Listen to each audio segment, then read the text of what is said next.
Alors cette fête du bleu, je voudrais dire, n'a pas fini de me surprendre. Parce qu'on arrive à la 8e édition et on pourrait penser qu'on va répéter 8 fois la même chose. En fait, on s'aperçoit que chaque territoire qui demande d'avoir la fête se l'approprie assez pour lui donner un caractère particulier quand même. Et on se retrouve chaque fois, on reconnaît bien notre fête du bleu par son organisation, par les stands qu'on y retrouve, mais elle prend chaque fois une petite couleur locale.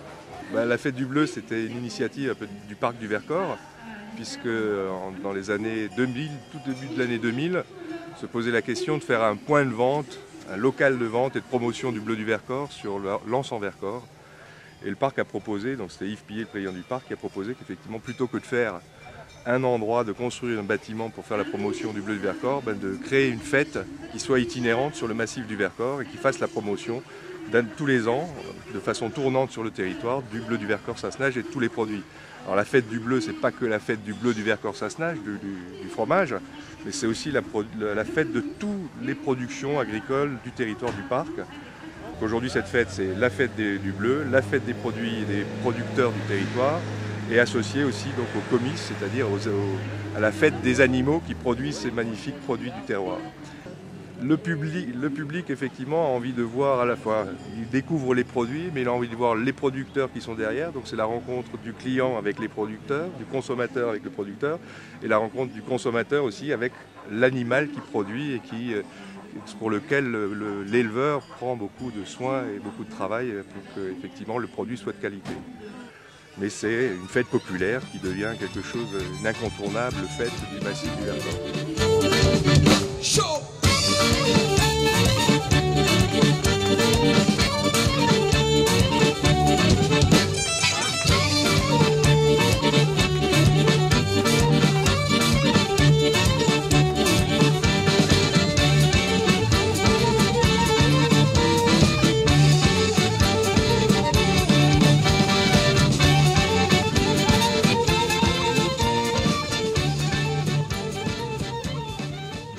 Alors, j'ai des fromageries à Paris, qui s'appelle la maison Androuet, qui est le plus vieux fromager quasiment de Paris depuis 1909. Puis donc aujourd'hui, il y a 6 emplacements à Paris et même une boutique en Suède à Stockholm, où on a du bleu du Vercors-Sassenage.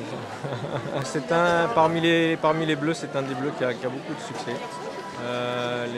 Les gens l'apprécient, c'est un bon intermédiaire entre caractère, onctuosité, typicité, douceur, donc ça plaît beaucoup. Les gens ne connaissent pas forcément, surtout à Paris, et quand ils ont goûté, après ils sont assez fidèles. C'est quoi la vercoline alors? C'est une pomme de terre avec du fromage. Mais c'est quoi comme fromage? Je sais pas. Il est quelle couleur ce fromage? Vert, à pois vert et blanc. Ce bleu se caractérise, qu'il soit laitier ou fermier, par sa douceur. Ses arômes de fruits secs, un petit peu noix, voire noisettes, un petit peu levure aussi, son extrême douceur donc.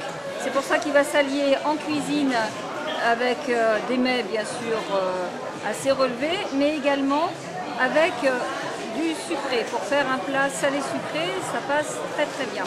Très belle consistance, on a une harmonie des saveurs, on a une fraîcheur avec la pointe d'acidité, et le moelleux qui arrive avec ce lait tellement bien pris avec le persillé. Et ça donne envie tout de suite de faire des accords mets et vins, puisque nous aimons quand même la cuisine avec les vins.